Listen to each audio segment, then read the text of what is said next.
Good morning from Washington, D.C. It's a cold January morning here in D.C., but we extend you all our warmest welcome. Thank you for tuning in today for the launch of the 2025 World Bank Group Youth Summit Pitch Competition. My name is Shweta Grace Epen, and I will be your host for today. Today's event will feature a series of engaging sessions, starting with an overview of the pitch competition, where it will be a walkthrough of the application process. We'll then hear from a panel of young entrepreneurs and sector experts who will discuss how technology and creativity are being harnessed to address global challenges. We'll also have a brief Q&A session, so feel free to submit your questions in the chat throughout the event. To close, we'll be joined by Robin Mearns, the Global Director of Social Development at the World Bank, who will share some of his closing remarks. To kick things off, I would like to invite the manager of this year's summit, Raga Akineni, to introduce the 12th edition of the World Bank Youth Summit and the theme for this year. To introduce Raga briefly, her journey with the summit began as a volunteer and quickly advanced to the pitch competition co-lead in 2023 and deputy manager in 2024. She's a research analyst at the IFC, specializing in data-driven impact evaluations for private sector investments. Raga, over to you. Thank you, Shweta. Good morning, good afternoon, and good evening to everyone joining us from across the globe. It is my absolute privilege to welcome you to the Pitch Competition launch event of the 2025 World Bank Group Youth Summit. The Youth Summit is a platform that embodies the energy, the creativity, and the resilience of youth. This year, we are gathering under the banner of New Horizons, Youth-Led Innovations for a Sustainable World, a theme that reflects not just our aspirations, but our unwavering belief in the transformative power of youth to shape the future. In today's rapidly evolving world, youth are not just participating, but are trailblazers of innovation. Innovation, as OECD defines it, is the process of creating and implementing new solutions to solve challenges and seize opportunities. And as we know it, innovation is not just a concept. It is a catalyst for economic growth, job creation, and inclusive development, a truth that is echoed by World Bank's own innovative and competitiveness practice. This summit highlights three critical focus areas where youth are already driving change. Be it digital transformation and data, where youth are harnessing cutting-edge technologies like artificial intelligence, big data, and digital platforms to revolutionize industries and create opportunities, or climate action and resilience. From green technologies to data-driven agriculture, young leaders are crafting innovative solutions to tackle climate change while building sustainable communities or creative industries, be it arts, media, or fashion. Young visionaries are not just creating jobs, but also shaping cultural narratives, promoting inclusivity, and driving social change. These themes are deeply interwoven with perspectives that prioritize underserved population, address challenges in regions affected by fragility, conflict, and violence, and emphasize the importance of partnerships to scale sustainable solutions.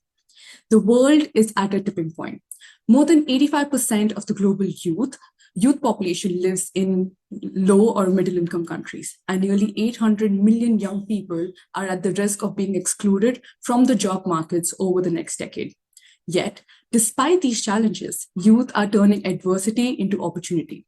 They're using real-time data to improve agricultural resilience, create digital platforms for financial inclusion, and preserving cultural heritage through creative expressions.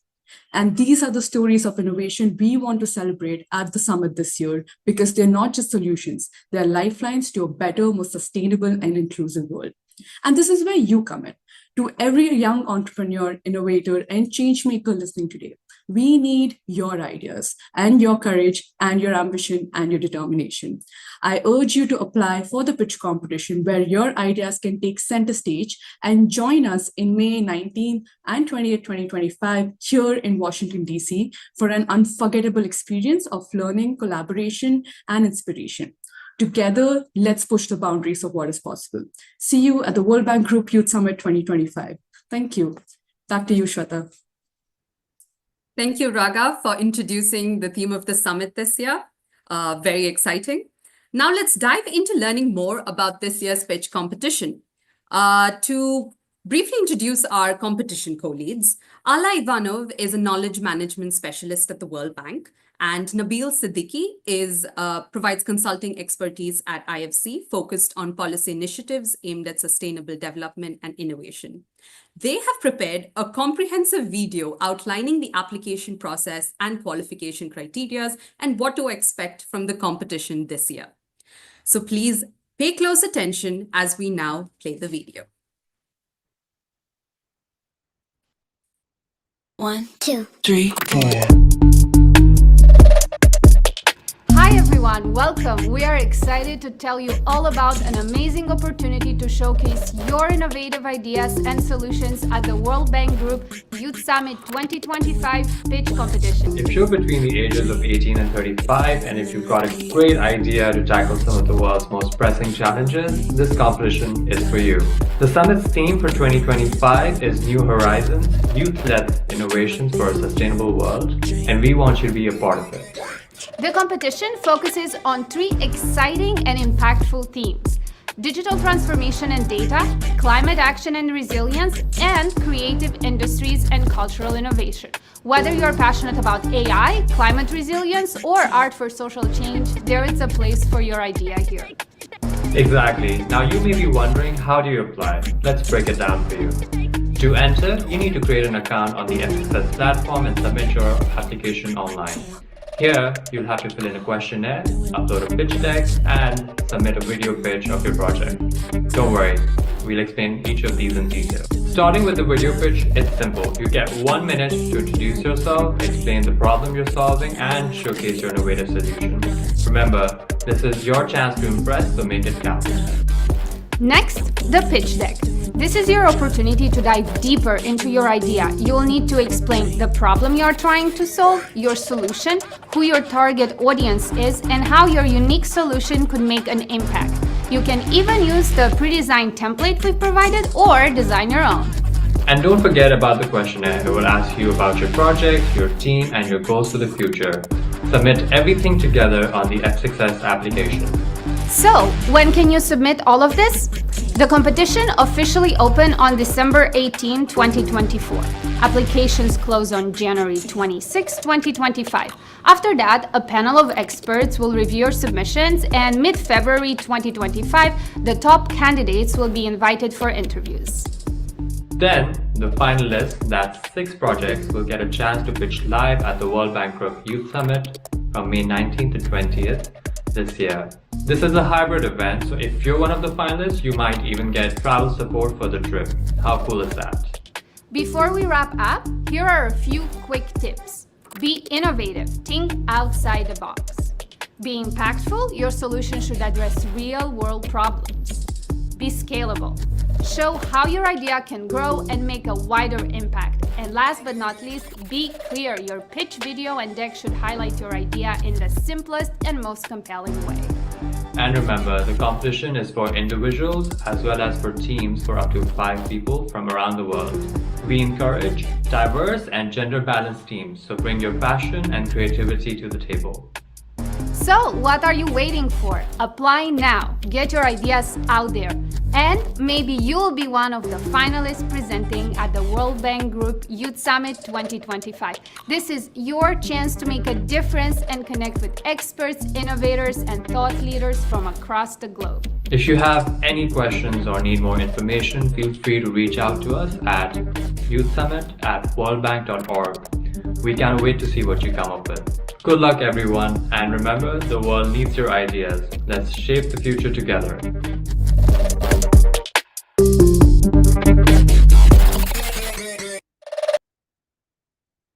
Thank you, Ala Nabil, for that comprehensive and detailed video overview. If you have any questions, please use the chat function to ask them. And later on in the Q&A session, Ala Nabil will be joining us to answer some additional questions as well. All right, we now have an exciting panel discussion ahead, and I'm thrilled to introduce 3 distinguished guests who will explore the topic of youth-led innovation.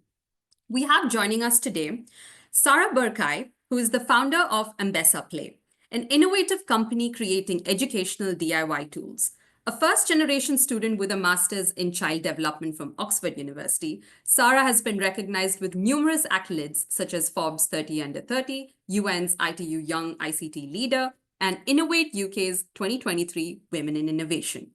Also joining us is Alexandre Lor, a senior private sector specialist in the FCI Global Practice at the World Bank Group.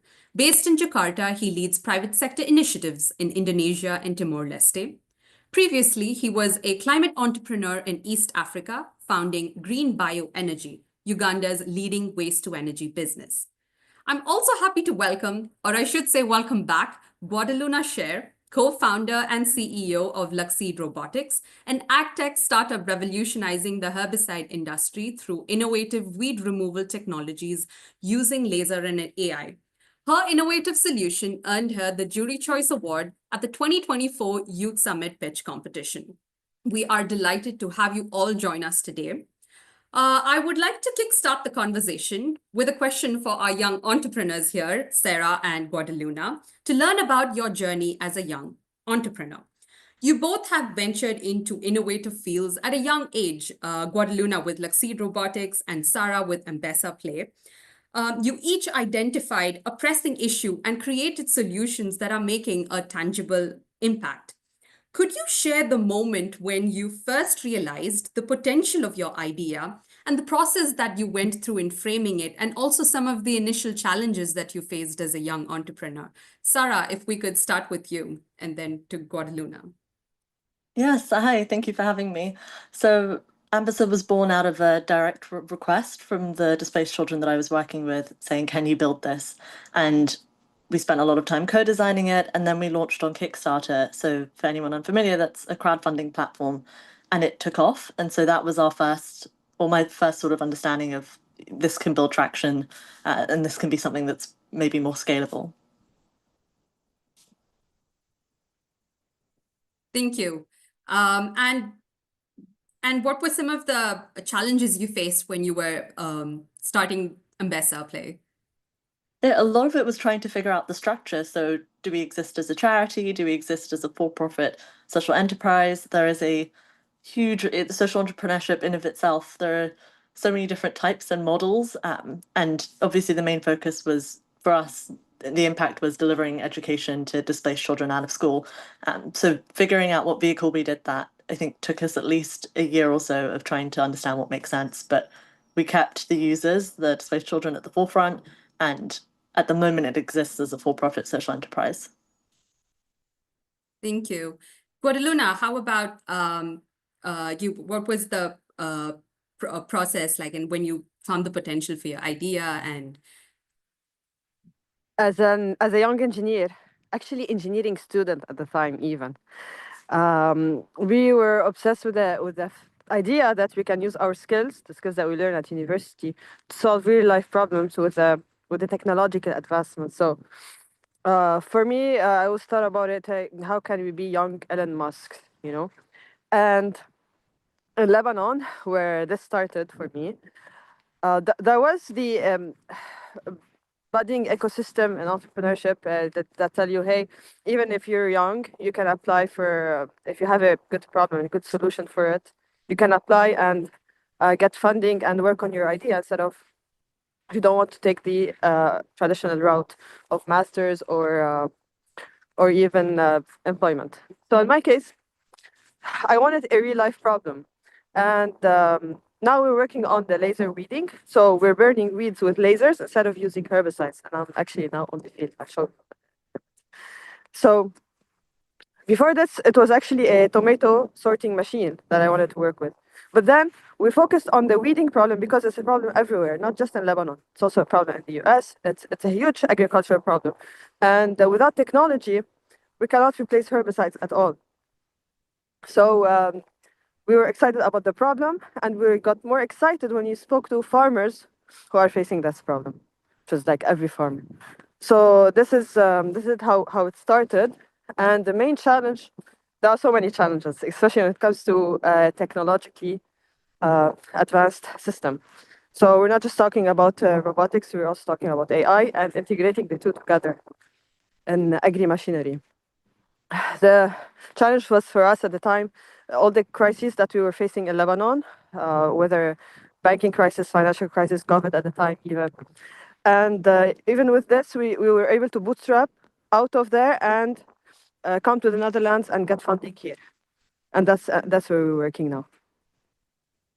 Thank you. Thank you, Sarah and Guadalupe, for sharing that. I'm sure a lot of the listeners here are also young entrepreneurs who can relate with a lot of issues and challenges in kickstarting this, and it's very inspiring, the work that you do.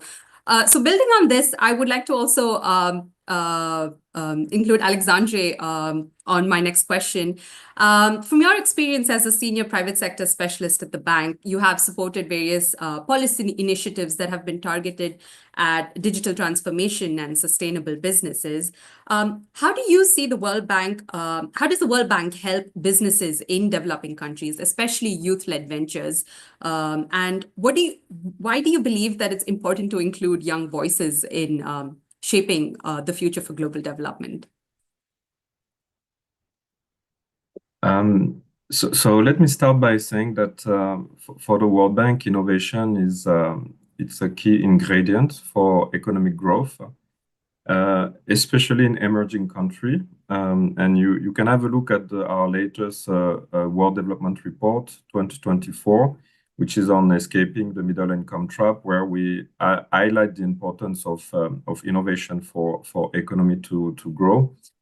We do provide a range of support to the government around the world. Usually we come in more from a statistic capacity, providing support through the World Bank Enterprise Survey. We also have a survey focusing on fostering the adoption of technology, aka the FAT survey. We also provide support on doing public expenditure review, especially focusing on innovation, and usually on the basis of this technical assistance program, we try to generate knowledge pieces, and those knowledge pieces can be through report, policy notes, and very often they actually guide some of the key reform that we see in our country. And for example, if you look at most of the Startup Acts that were passed in West Africa about 6-7 years ago, that was through World Bank support, where we brought together the civil society, youth group, business association through policy hackathon to help policymakers understand what were the needs of the young people and the enterprising people in their respective country. Such support also help us to rally, at the continental level, folks at the African Union, and we have one of our flagship initiatives that is called Digital Economy for Africa, DE4A, where we look more at digital transformation through 5 pillars on infrastructure, platform, financial services, digital businesses, and also digital skills. Now, usually that work, which we call at the World Bank more the analytical technical assistance work for reform, we translate it through project or program. So if we have an understanding with the government that they would require financing for public policy, we would actually be supporting by co-financing those programs. And we have many of those programs around the world.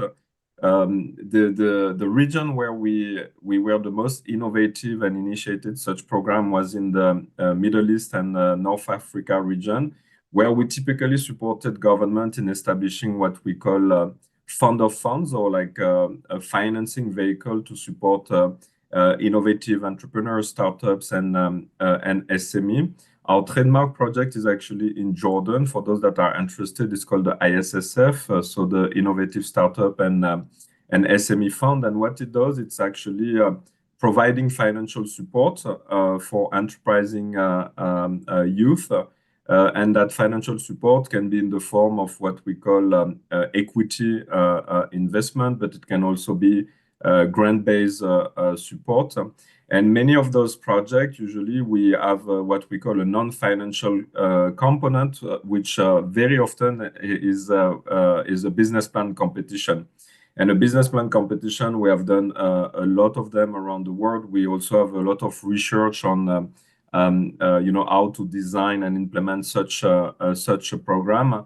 And I'm pretty sure that at almost any given time, we would have active World Bank business plan competition in at least 20 or 30 countries around the world.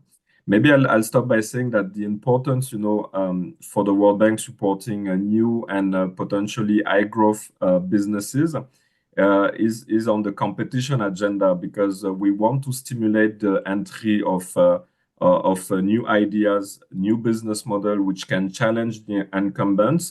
And usually by doing that, we can actually provide products and services, at a cheaper price, or that address, some of the key constraints in the country that we are supporting. And I think, it's if sometimes it's a misconception about who are the entrepreneurs. I think globally they are not actually young people, but those that in terms of volume try the most starting a business are obviously young people. And it is very important for young people to actually take a risk, because usually, and I've seen that even in the most difficult places, that are in conflict, or countries like in Lebanon that were financially collapsing, usually young entrepreneurs are the only ones that are optimistic about the outlook of their country.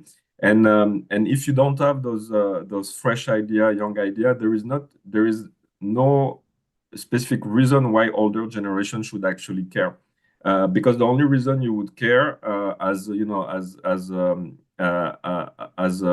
senior, as a parent, is actually to live a better planet, or at least a livable planet to the next generation. And the best way to do that is actually to be able to start your own idea, and not take not be afraid of actually failing, because it's not a loss for the economy. That idea may be revived or maybe tested by other team. So I'll stop there, and sorry for being a bit long. No, thank you very much for that very insightful answer.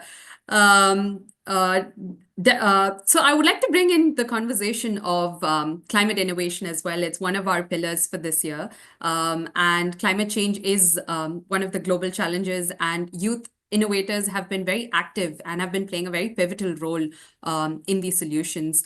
I would like to bring back Alexandria and Guadaluna. Guadaluna, your work, Luxseed Robotics, also involves climate conscious technology. And Alexandria, you've also, apart from your role at the bank, you've also co-founded several companies in Europe and Africa that are focused on environmental and tech startups. How do you see young contributors in this young innovators contributing in this green transition? And what do you think are some of the key opportunities and challenges that they have? Guadaluna, if we could start with your perspective on it. Yes, the perspective of a young person. I can tell you, my generation woke up to this world with this warning that we're all gonna die. Global warming, climate change is gonna kill us all. There's no future. That's how we were raised, at least in school. So we were all growing and with this green consciousness. We all wanted to be part of this change. And now the infrastructure is there, whether the finances, everyone's aware that with the SDGs and everything.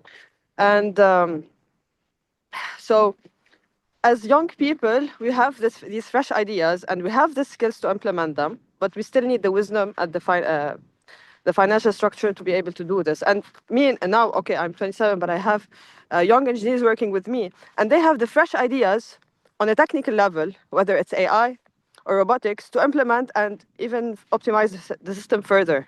So we all need each other. And our technology mainly focuses on disrupting herbicides, completely eliminating it, whether it's a whole supply chain or even from the soil and the environment as residues. Because there's nothing that the herbicides doesn't harm, whether biodiversity or the soil or the crops. But not just this, lasers, we don't even disrupt the soil, which means we also push not only organic farming, but also regenerative farming. And this is important.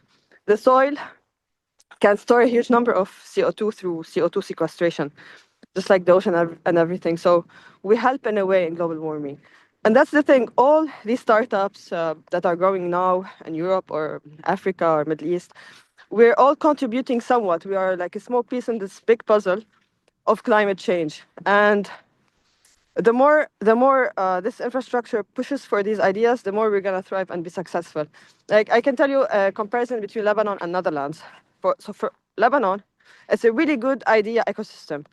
We were able to transition into a prototype, a proof of concept, very well. But there wasn't the infrastructure or the money to move forward, and that's why we moved to the Netherlands. The support on the technology aspect is here, and the early stage financing is here. So yeah, that's it. Thank you. And Alexandre, I know you touched a lot about opportunities for young entrepreneurs as well.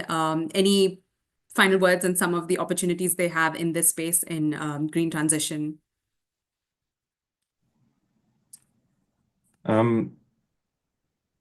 So maybe I think it's important as a young entrepreneur.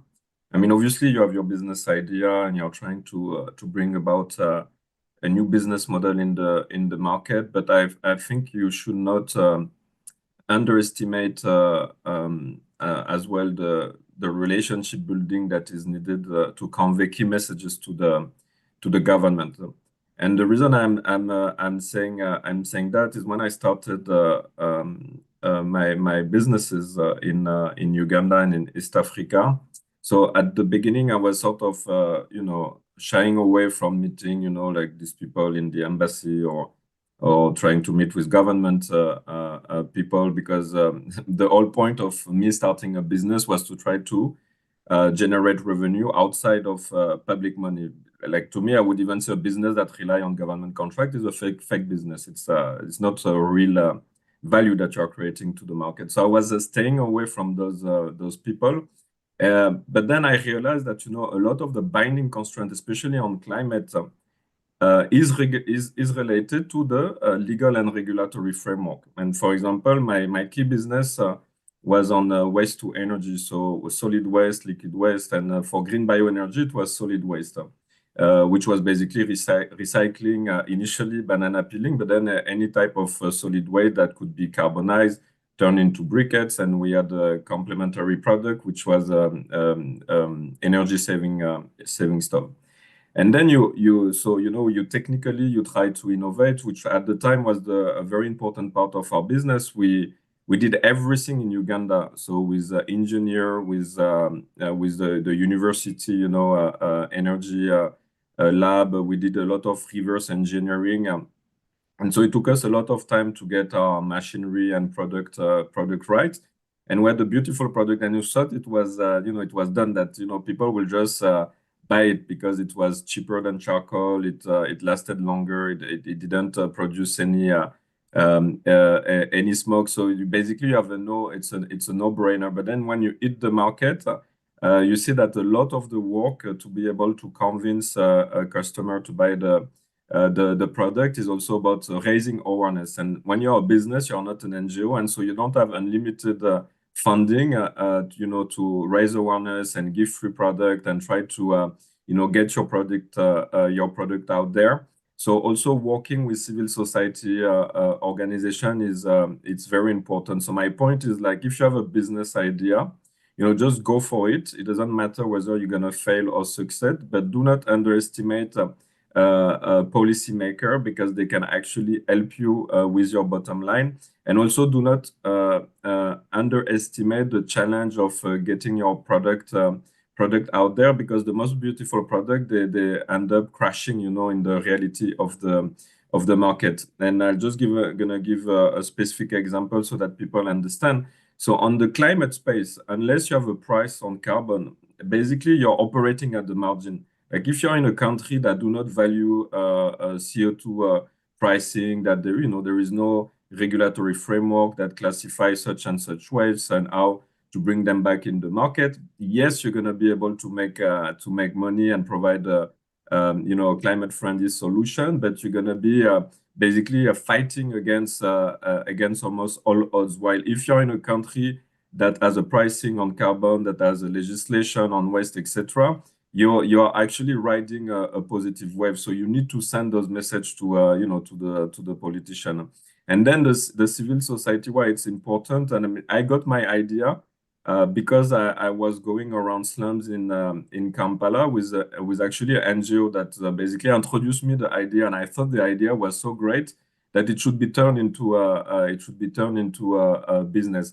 And that knowledge, as a business, you cannot do everything. That knowledge of the community, that knowledge of working at the bottom of the pyramid is a knowledge that you can nurture most of the time through those civil society organization. So I'll stop there. Thank you. Thank you very much, Alexandria and Guadaluna, for your insightful examples and advice to young innovators. So as it's been wonderful listening to your stories and your insights. As we wrap up this panel discussion, I do have one final question for Sarah. What advice would you give to aspiring entrepreneurs, particularly those that are starting businesses with a social mission? So I'd say I benefited a lot and still do from mentorship, but from both mentorship of just reaching out to other social entrepreneurs who are way further along the journey than we were and asking them everything from legal structures to fundraising. And even in that, does grant funding, does venture capital, what makes sense? So one is talking to other social entrepreneurs along the journey, but also a network of social entrepreneurs who are starting off just as with you. Even with this program, I think one of the main benefits might be meeting other finalists. And it's, as I'm sure Guadaluna and any social entrepreneur can attest to, it is an extreme roller coaster.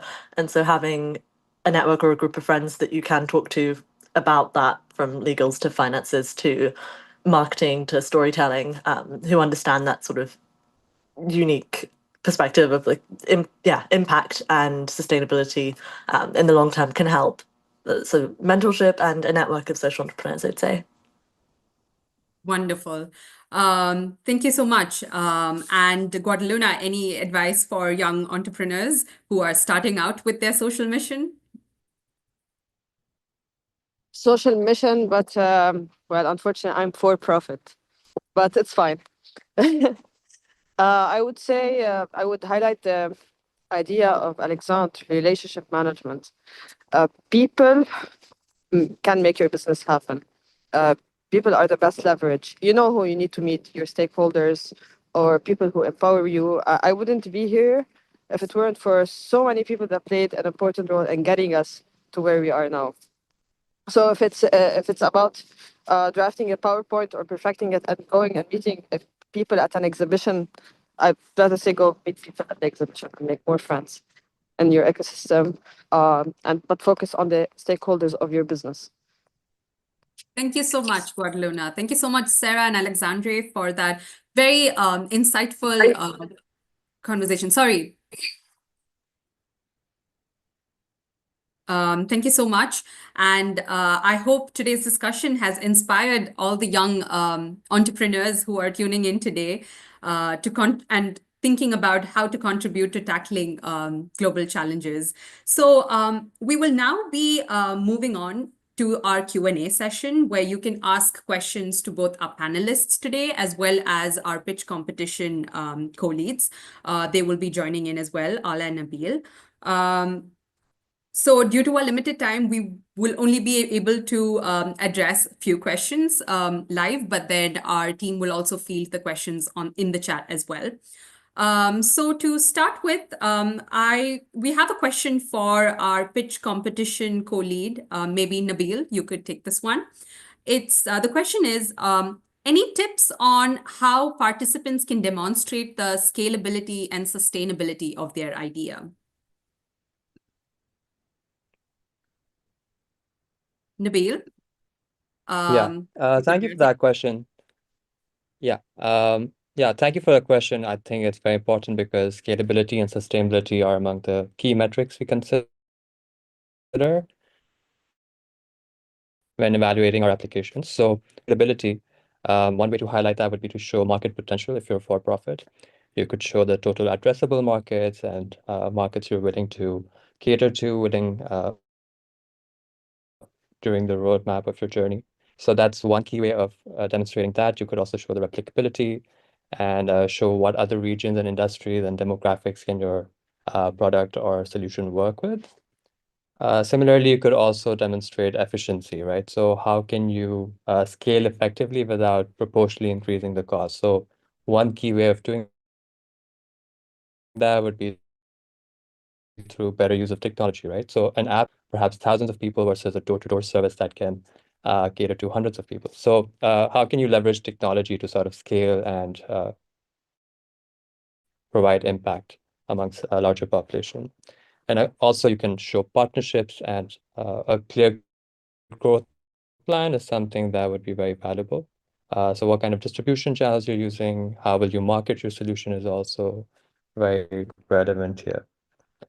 When we're talking about sustainability, environmental impact and how you can quantify that will be key. So what kind of resource efficiency you're creating, whether that's savings in carbon emissions or water savings and energy savings, if you can quantify that and show exactly how much you're saving versus conventional solutions and what addition and benefits your solutions are bringing, that would be very relevant to the application. And how well you can align them with global sustainable targets and NDCs and nationally determined contributions. So that would be one great way of showing scalability and sustainability in the application.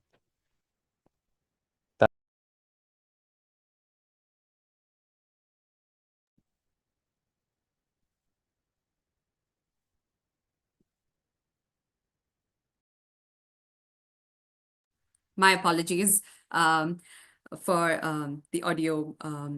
Another question for the pitch competition co-leads is what kind of mentorship or support can participants expect through the competition process? Either Nabil or Ala, you could take this question. I can take this one. Can you hear me all right? Yes. I think every year it's a bit different depending on how we organize in the pitch competition. So for example, in the past, finalists and winners have been provided with multiple mentorship opportunities by our academic and private sector partners. This included pitch competition, mentorship accelerator programs, and long-term mentorship opportunities customized to the needs of the pitch competition winners. Additionally, last year's winners also had the opportunity to pitch in front of the social development venture capitalists. I hope this answered the question. Thank you. Okay, so we have a question for the panelists, and this is open to anyone can take it, Sarah, Guadaluna, or Alexandre. The question is, how would you communicate to the rest of the world the actions to improve our particular environment, to improve the global environment, where you work hand in hand with senior citizens and adults? Alexandre, would you like to take this?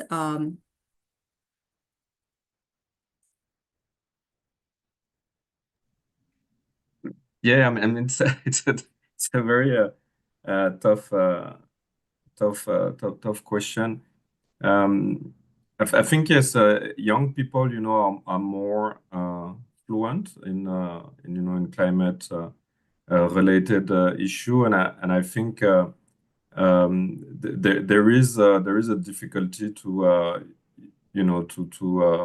to socialize such issue to senior citizen and people from an older generation. I think that what is very important, I mean, you have several ways you can actually socialize that to senior citizen. I mean, first of all is the intergenerational relationship. So why you're doing this, and I think any senior citizen would actually relate to it, being parent or grandparent.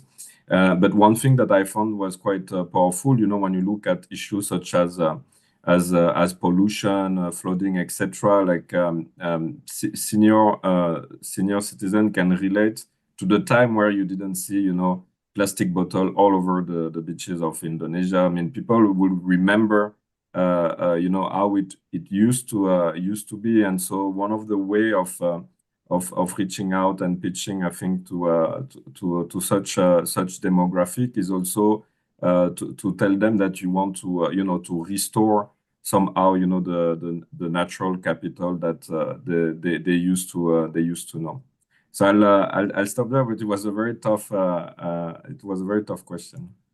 But thank you so much for your answer to that question. Yeah, it definitely is a thought-provoking one.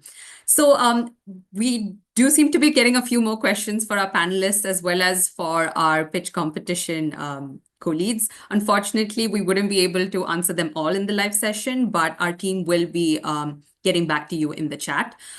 So to conclude this exciting session, we are joined by Robin Muntz, who is the Global Director of the Social Sustainability and Inclusion Global Practice at the World Bank. He has led operations, policy dialogue, and analytics in community and local development, as well as land and natural resources. We are very excited to hear his insights today. So please, over to you, Robin. Thank you very much indeed, Shweta. And I would really like to thank all of the panelists, Guadaluna, Sarah, and Alexandre, for sharing your incredibly inspiring examples and experiences. I think this is really the power of example. The demonstration effect is incredibly inspiring, I think, for everyone who's tuned in today. And I want to extend enormous thanks to everyone who has tuned in today for this very exciting launch of the pitch competition organized by the World Bank Group's Youth Summit. As we heard from the outset, I think Raga highlighted this quite alarming statistic that within the next decade, 800 million young people around the world are at risk of not being able to participate in global job markets, in labor markets. And these young people are concentrated particularly in low and lower middle income countries. And that really is an alarming statistic. And so the question is, what do we do about it? And I think that's the whole point of this pitch competition, and in fact, the drive of the Youth Summit, that it's really a question of harnessing the passion, the creativity, and the energy of young people themselves to try to identify solutions, to act as catalysts for job creation, for economic prosperity, and for social inclusion in ways that are scalable, in ways that are sustainable, and that actually reach many underserved populations, which face particular barriers in accessing job opportunities. So really congratulations to all of those who've been involved in crafting this particular pitch competition. I really like the themes that have been selected this year around digital transformation, around climate action and climate resilience, and then finally the power of creative industries, arts for social change. I think all of these are areas where young people can show the way, can show what is an exciting, chart an exciting path forward. So we're really, really looking forward to seeing what comes from the pitch competition this year. Now, the World Bank is absolutely committed to supporting youth innovation, and in particular, youth access to jobs and economic opportunities, and empowering young leaders to be able to shape the future. In fact, from the Social Development Department, from our group, we've just come up with a new report, which is called Changemakers, including youth in finding solutions, empowering youth for inclusive societies. And look out for this on social media. And the core message of this is that, of course, jobs and economic opportunities are critically needed. But more than that, it's also how do you engage? How do you actually engage to make it happen? And what youth are looking for, what young people are looking for, is for their voices to be heard, for opportunities to engage, and to join and to help shape the global conversation and to shape and chart the way forward. So I think organizations like the World Bank, there are many other organizations who are keen to support in this space. I think providing the tools, the resources, and the networks to help young leaders, such as those that we've heard from today, to succeed is absolutely fundamental and critically needed. Not all youth are equal. And some face particular barriers because of poverty status or where they happen to live. Others face barriers because of who they are. Those with diverse gender identities, for example, people with disabilities, young people with disabilities of various kinds. So there's an essential need to find tailored solutions that meet the needs of all youth, and paying attention to all of these kinds of intersectionalities. So let me just end with, really the whole point of this pitch competition is that it's a call to action for future collaboration.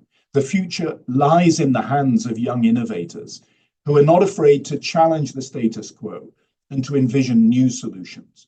So the whole point of this is that we want to encourage continued support, learning, and collaboration, and for us all to work together towards a more sustainable, equitable, and prosperous world. So let me end there, but I do want to give a special shout out to Raga, Shweta, Ala, Nabil, and everybody involved in the World Bank Group Youth Summit. We need your leadership. We're benefiting from your leadership. And I'd like to congratulate you. This is now the 12th year of the Youth Summit. And so this is a super important pitch competition. With that, let me end and pass it back to you, Shweta. Thank you so much, Robin. That was an inspiring way to conclude our pre-event information session. I want to thank you all for joining us today. This wraps up our live event. A very special thank you to all our guests who have joined us for this launch event. We sincerely appreciate your participation. And to all tuning in, we hope you found this session valuable. We look forward to seeing you either in person or online at the Youth Summit in May. If you have any other further questions about the pitch competition or other further queries, reach out to us at youthsummit@worldbank.org with the title Pitch Competition with your questions, and we'll be sure to get back to you. Thank you so much for tuning in. Have a great day.